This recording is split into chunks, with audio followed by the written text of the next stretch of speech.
Was Wayne Goodsell. Well, last time when the internet was downgraded so that I couldn't do upload videos, there was an internet failure, and when it returned, my videos were unable to be uploaded. So it's unclear as if that same pattern will be this morning.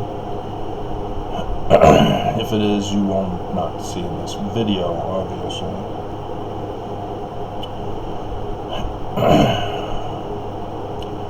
I saw on Travis Wayne Goodsell with the video I did last night that there was an angry Mormon who saw that I had returned. I was getting 100% thumbs ups on that channel. People had believed that I was gone for good. And so when a Mormon found that I'm back, even though they didn't listen to the videos about how I'm going to be gone today, they instead still demonstrated that they are the enemy, that they are followers of Lucifer, and put a thumbs down on all those videos. That is the symbol of Mormonism. It's on the Salt Lake Temple, the keystone. That is your God, Mormons. The world is now being made more aware of your bloodthirst. Mountain Meadows Massacre, Mark Hoffman, Chad Daybell, Bryant David Mitchell, Ted Bundy, and Lafferty's, as is the newest to hit the national news under the banner of heaven. The con is up, Mormons. Trump, in his book, The Art of the Deal, said that you can't con people forever, and once the con is up, that's the time to pull out. The Church of Jesus Christ of Latter-day Saints are following that principle of Trump's, as it appears that they are in the process of pulling out. They even had Harold B. Lee include in the Articles of Incorporation edition back in 1973 that the church would purposely pull out and abandon Mormons. And maybe it's the younger generation, because the majority of my audience on TWG is the prophets and their wives.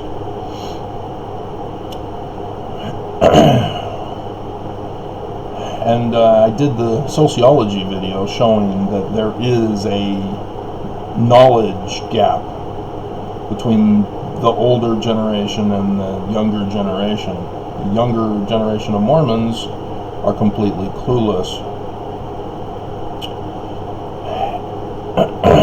As Nelson, if you hadn't noticed, keeps focusing on the youth and the young adults. He's given up, for the most part, on the older generation, because we, the older generation, know.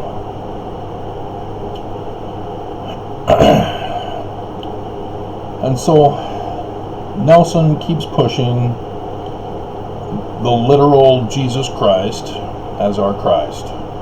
He keeps pushing the church history as literal church history.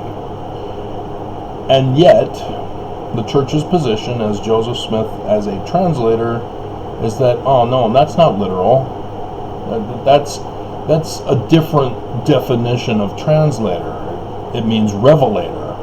And so when Joseph Smith said prophet, seer, revelator, and translator, what he meant was prophet, seer, revelator, and revelator.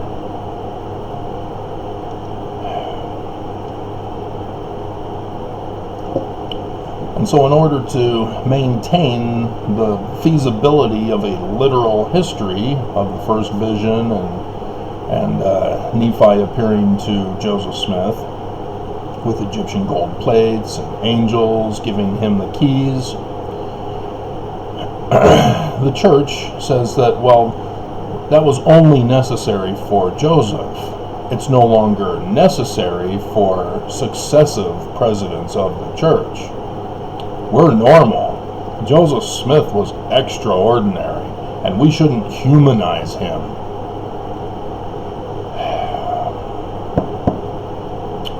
And so it becomes Jesus Christ who tells Joseph Smith that Jesus Christ is an abomination in his sight. That's what he means by creeds. That's Constantine. The Council of Nicaea, the Nicene Creed. Jesus becomes literal history. The Gospels are no longer apocalyptic literature like the book of Revelation.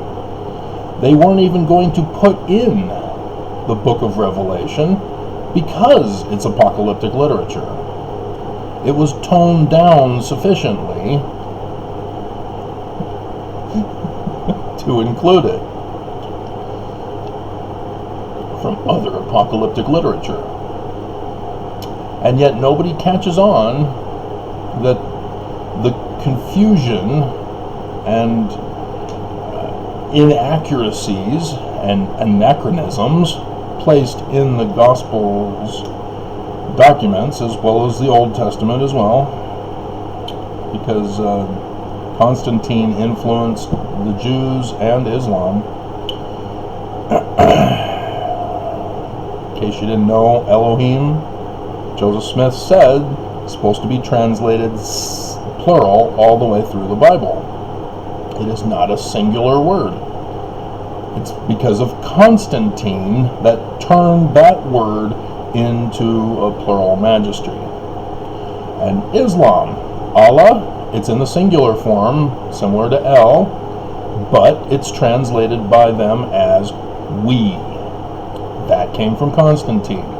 And now people are trying to go back into the pagan religions, even Egyptian, the source of all religion, and claim that Isis, Osiris, and Horus were the original Trinity, and they're not three separate individual beings. They're Trinity, to justify Constantine's Trinity. He made it all up, guys. So you can't impose Constantine in the past, and people do it anyway. They don't care about science, they don't care about truth. It's all tribalism. My God is the one true God, and everybody else is wrong.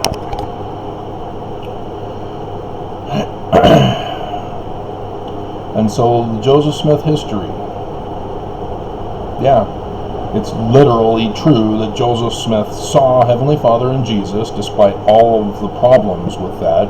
It would have to be a dream, and as a dream, it therefore has symbolic meaning. And then you get to the dream of Nephi, and the church insists, nope, Moroni, we don't want you to know that it's Nephi, so we're lying to you and covering it up. It's Moroni. And then it's not Egyptian gold plates. We don't want you to know that, so we're calling it golden. It's the Golden Bible. And it's a literal history of the people on the American continent. Literal history, literally true, and all the problems and anachronisms and the science that speaks to the contrary. All to blind and deceive you. And ex-Mormons fall for it too. They continue to argue with Mormons about Joseph Smith using a rock and a hat versus the gift and power of God. Both still believe that it's all literal history, and ex-Mormons just say, well, yeah, Joseph Smith was trying to deceive with his literal history. He was a witch. seeing frogs and salamanders. So anybody who knew the real history, if the church had come out and confessed and had told the truth from the beginning, Mark Hoffman wouldn't have been pissed off with the church for lying and deceiving us and created a salamander letter. Because he had found out about the frogs and the disappearing, sinking plates in the ground. You got to pay attention to who the particular person is that Joseph Smith is writing that letter to, or telling that to. And I believe it was Martin Harris, wasn't it? Or was that part of the Martin Harris, or the fraudulent document about the salamander letter? But yeah, let's quickly find it. The longer the video is, the more likely I'm able to get screwed when trying to upload it.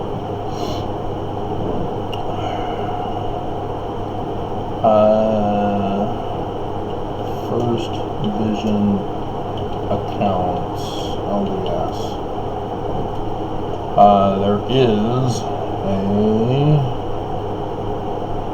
First Vision Wikipedia. There's the Joseph Smith papers, but I don't know if it will be quick enough for me to figure out. Dating the First Vision. See, Mormons control the internet and what gets put on here, as much as the... Alright, so recorded accounts of the vision. That's what we're looking for. Okay, 1830s reference. In June 1830, visit of the angel Moroni.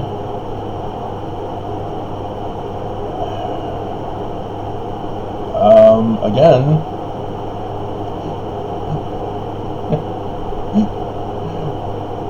no, it says God visited him by a holy angel. It doesn't say Moroni, and yet they put it in here as Moroni. Dear God. This is Oliver Cowdery that's involved here. So, did you pay attention to this?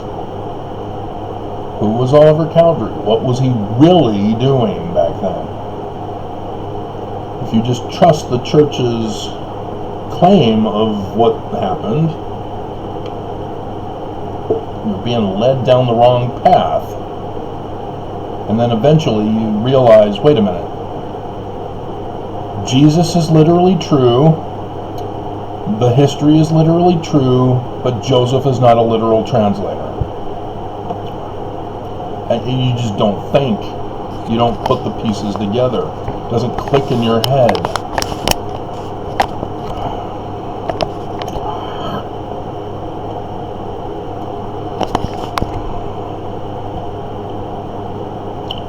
And so, the 1832 account, who is this to? Levi E. Young met with historian Lamar Peterson and told him of the strange account. No, we can't trust this. Who is he? Is he a descendant of Brigham Young's?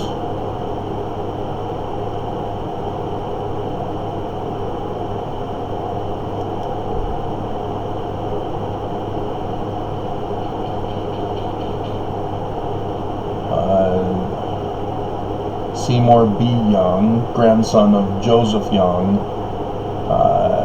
So it's apparently a different family?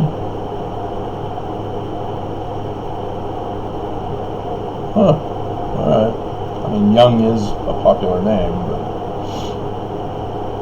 And so again, it's hearsay from those who followed Brigham Young.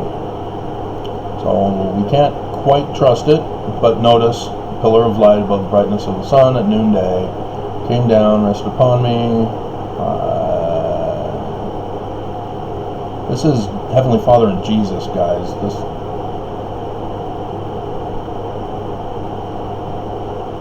This is 16th year.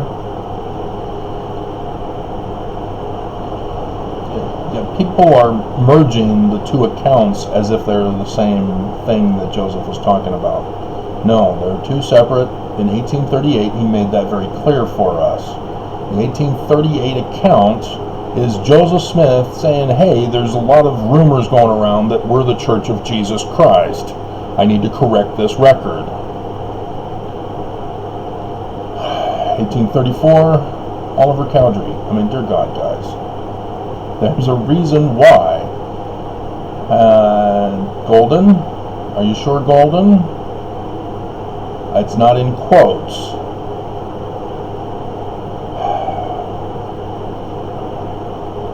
$1835. A stranger.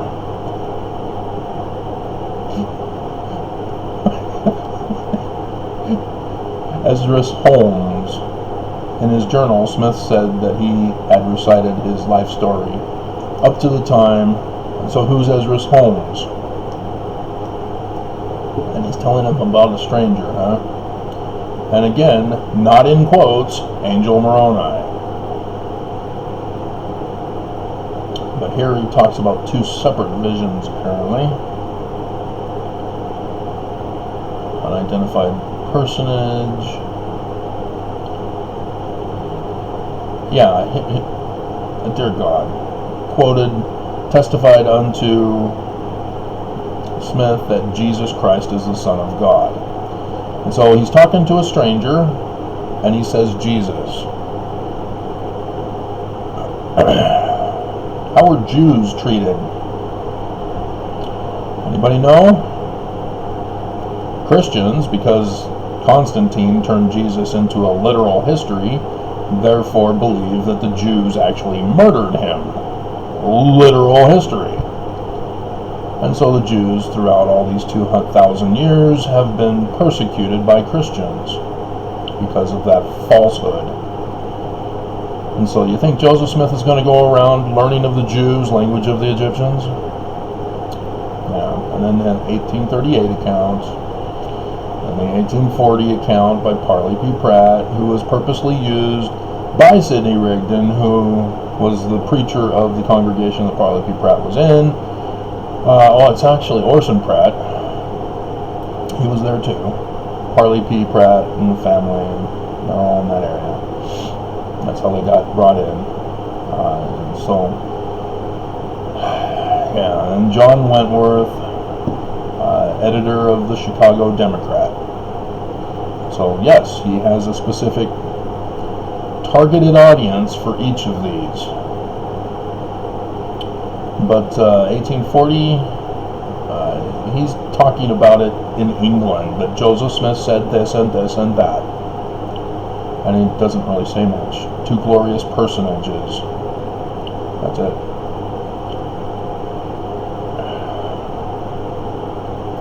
And then Smith's accounts found in later reminiscences. Lucy Mack Smith, in her book, An Angel, does not include the first vision narrative. No, she does. Talking about that passage, about that event, she says, I refer to my son's account. You did not read the book properly. But again, if you're not going to utilize English grammar, if you're not going to find out the correct definitions of words, and I thank the abuser who pointed out to me that it's not Coppersmith's shop, it's a Coopersmith shop. And by knowing and correcting myself that it's a Coopersmith shop, not a copper shop, I was able to correct the real history regarding that.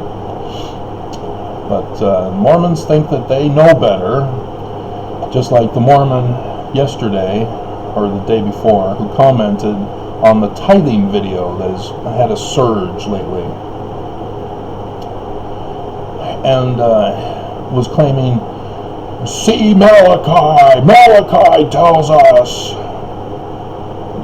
Yeah, shall we go over Malachi? It's a perfect illustration of this whole concept that the church is trying to scam you guys with. So, literal Jesus, literal history, but not literal translator. And I'm not saying Joseph Smith translated the Book of Mormon from the Egyptian gold plates. You've missed the whole point if that's what you're thinking.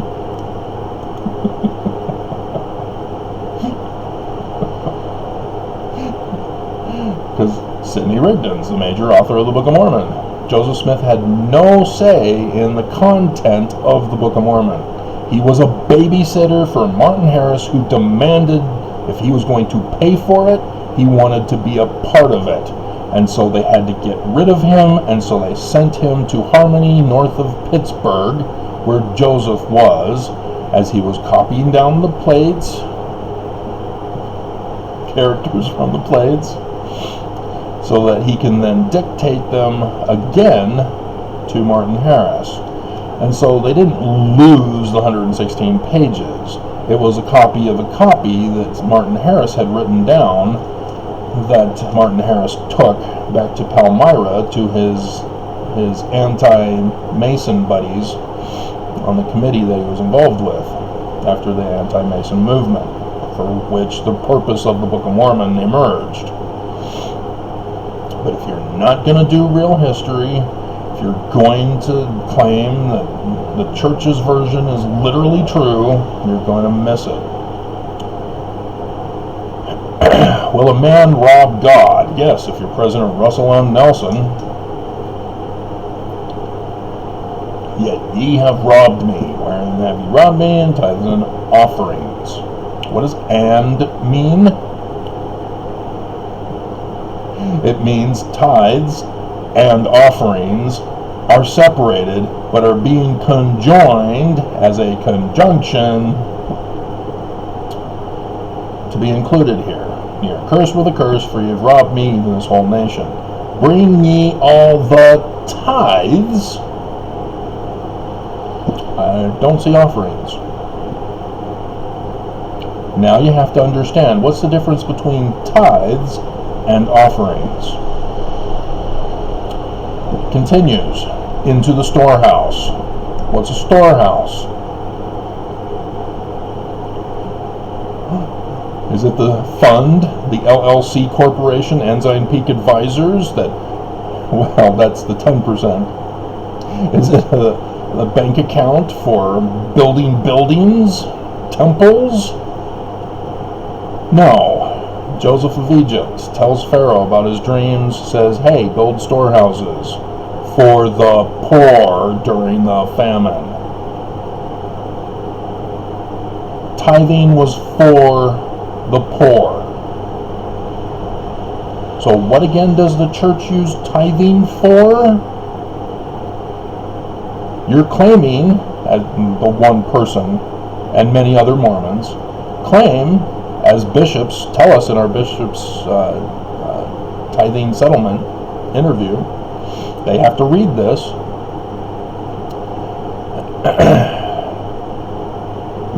It's for buildings. And they say Book of Mormons, but no, they have a separate fund for that now. They have separate things for everything now. And they now say that they can use the money any way they want. If they want to launder it from one account to another, they can do that. They're a religion. The government's not going to stop them. And thus Mormons think that they can get away with it just claiming religious freedom. Hey, we can murder, religious freedom. But the world is pissed now. They're not letting you guys get away with it. They now know you guys are murderers. You guys are criminals. The world knows. Australia, they know. You guys are criminals. You guys are murderers. You can't get away with it anymore. If you're going to claim to be Mormon, you have to have the scarlet inverted pentagram label. It's the sign of Lucifer, guys. Helaman chapter 6, verse 22 to 23. I'm verse 24, by the way. And so,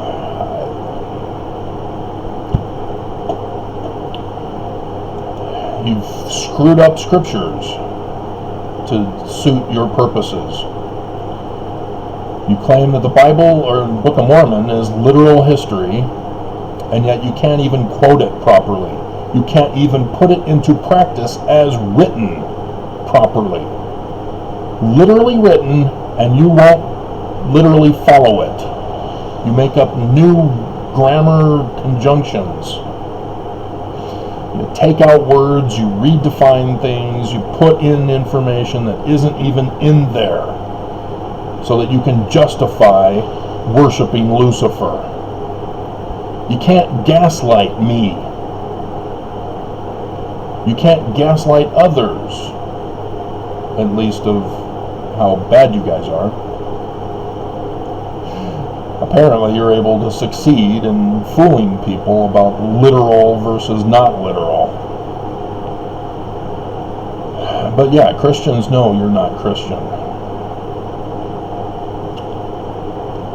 And we're not even Christian. You keep arguing to be Christian. We're Jewish. It says so in the Book of Mormon. The keystone, our real keystone.